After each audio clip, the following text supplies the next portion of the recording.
Рахмат, Гүлемжан Сатыбалдиевич, акыркы жалпы биздин тарыхта канча учурлар сотко чейин жетти, и соттун чечими кандай болду эле? Конкреттүү кайсы жылдар болгон кейстерди айта аласыздарбы?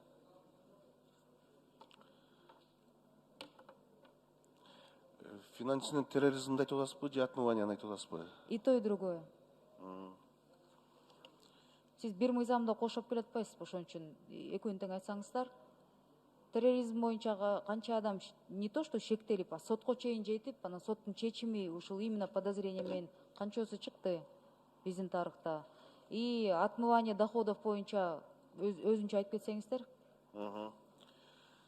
Урматтуу Эльмира Жыгалбековна. Эльвира Жыгалбековна. Рахмат. Финансылык чалгындоо кызматы 2019 жылды айта турган болсом, биз мамлекеттик укук коргоо органдарына, Ички иштер министрлигине былтыр 23 запросту аткардык. Андан башка ГСБПке 106, ГКМ 78, военный прокуратура 9. Ошондо сиз көзөмөлдөйсүзбү? Сотко жеткирип туруп, соттун чечими кандай болду? Негизи ушул мыйзамдын канча пайдасы бар дегеним да? Эми соттун эмесин укук коргоо органдары Вы не контролдош отслеживаете от начала до конца, да? Көзөмөл кылбайсыңар. Биз эми баягы козгогон ишке тиешебиз жок да, просто биз андай статистика жок экен. Маалымат жок сизде. Жок, ал бизде болбойт да, ал укук органдарына болот. Биз эми Сиздер кызыкпайсыңар, ушунча чоң жумуш жасап, ушунча мындай аракет кетип, ушунча сотрудниктердин, адистердин эмгеги аягында эмне болду деп мындай көзөмөл аягына чейин кылбайсыздарбы? Же сурап мындай жалпы маалымат катары албайсыздарбы?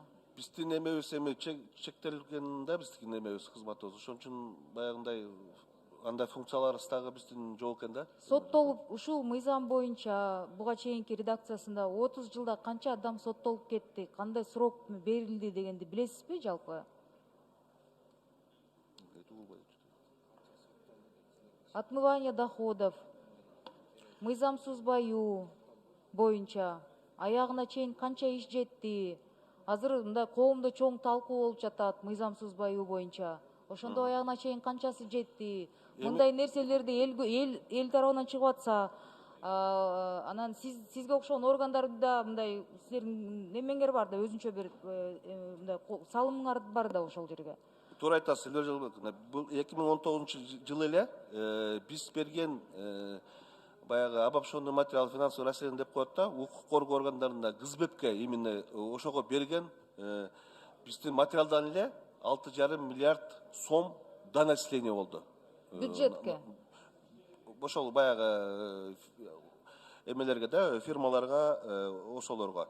Андан башка 175 миллион былтыр мындай накталай акчаны биз бюджетке түшүрдүк да, биз берген материалдын негизинде ушул нерселер болду да. Ошондо Гүлемжан Сатыбалдиевич, сиздин максатыңыз жалпы бул мамлекеттин максаты ошондой случайлар болгондо адамды отургузуу эмес, бюджетке компенсациялоо деген сөзбү? Ооба. Ошондо экономическая декриминализация деген сөз туура келеби азыркы учурда? Туура болобу сиздин оюңузча? Потому что коомдо запрос башкача болуп атат. Мыйзамсыз байыган адамдарды жөн эле тонобой каматып отуруш керек деп. Буга сиздин көз карашыңыз кандай анда? Эми Же жөн эле доначисление кылып коебу? Адамдар мисалы ошол ачыкка чыкпайт да маалымат. Ооба, туура айтасыз, мен сиз менен кошулам. Ар ким доначислениянын артында өзүнчө кылмыш жатат, жагдайлар бар. Ошолорду төктүрүш керек деп ойлойм мен дагы.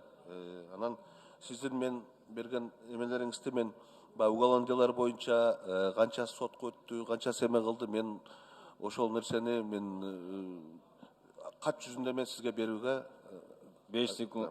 Рахмат. 10 секунд.